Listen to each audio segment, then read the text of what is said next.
Hey, it's Drew Bentley here with Learn Guitar with Drew. And today we're taking a look at what the most important note in the blues might be. Actually, it's a couple of notes, and why you might be playing it wrong. I certainly did for a long time. But first, thank you so much for checking out this video. My name is Drew Bentley. The channel is Learn Guitar with Drew. If you like the lesson and you like what you see here, please hit that subscribe button and hit that bell for notifications. And in the comment section down below, you'll find links for my websites and other guitar resources. Okay, so when I was kind of growing up playing the blues, the very first thing I tried to do was to play the pentatonic scale. So I'm sure that's kind of true for most of us. We start with the pentatonic scale in first position. That kind of basics pentatonic scale, and eventually learn the other 5 positions. And my first guitar teacher called them the rock boxes. Hey, Drewski, you got to learn the rock boxes. But so I would play that, and it sounded really cool over a blues, like maybe.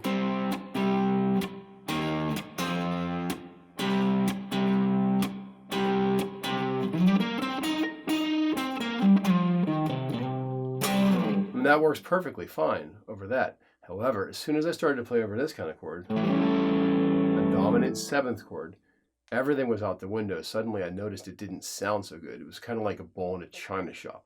So what I kind of came across and realized over time by listening to guitar players like Chuck Berry, even Leonard Skinner sometimes, Jimi Hendrix, all the blues guys, so there's a way you can treat the notes to make it work over that kind of chord, and suddenly it won't sound so horrible anymore. So over the dominant chord, we have a major third, this note right here. But the minor scale has this note. So there's a discrepancy. So when I was listening to Jimmy, that kind of thing, he was playing that riff over this, over a dominant 7th chord, 7 sharp 9, or. So I was like, that's not really what he's doing. What is he doing to make that sound right? What it was is treating the third with a little bit of sass. So suddenly that sounds right. So if we take that third and we give it a little bit of a sass to it, suddenly we're able to play with the chords. So here's the dominant chord, the straight pentatonic scale.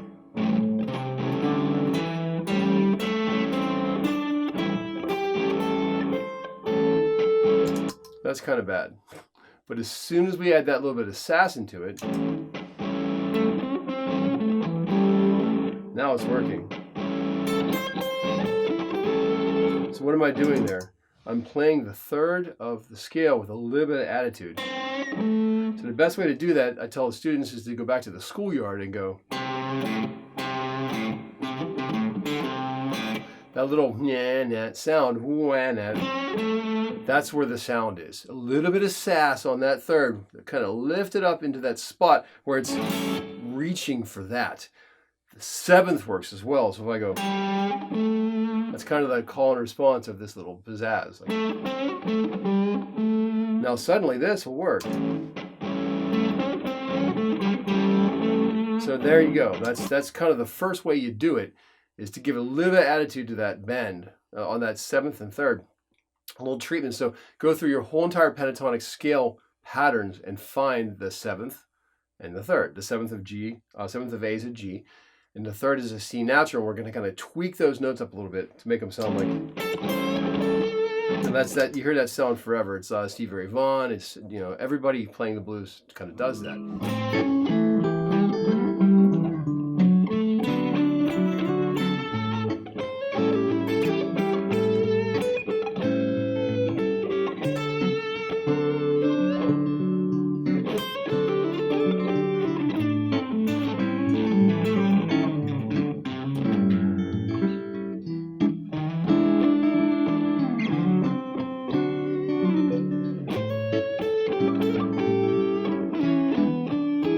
Next thing is to take the third, like Chuck Berry style, and play out of the dominant 7th chord. He's going. So I'm playing this scale. I'm adding this note in too.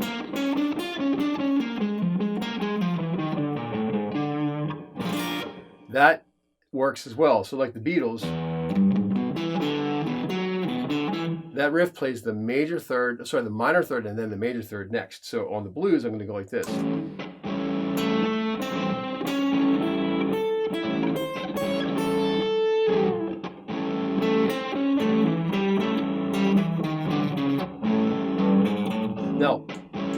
combining two of those together, you can get a cool kind of blend of doing either that riff or the riff with a bit of a bend to it.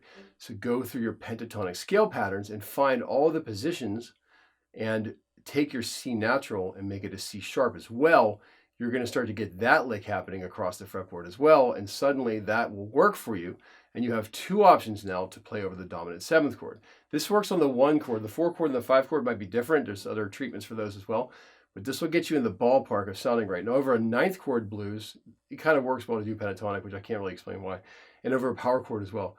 But on this dominant 7th blues, you either take your scale and you give a little bit of sass to the 3rd or the 7th, or you play the natural 3rd, the flat 3rd, and raise it to the raised 7th, 3rd, like that. Kind of sounds like a lot of the Chuck Berry songs, and the bluesy thing kind of sounds like Van Halen did it all the time. You hear it constantly. That little, Aerosmith, that little wah-nat kind of sound. Okay, so that's how I want you to maybe give this a shot and see what happens.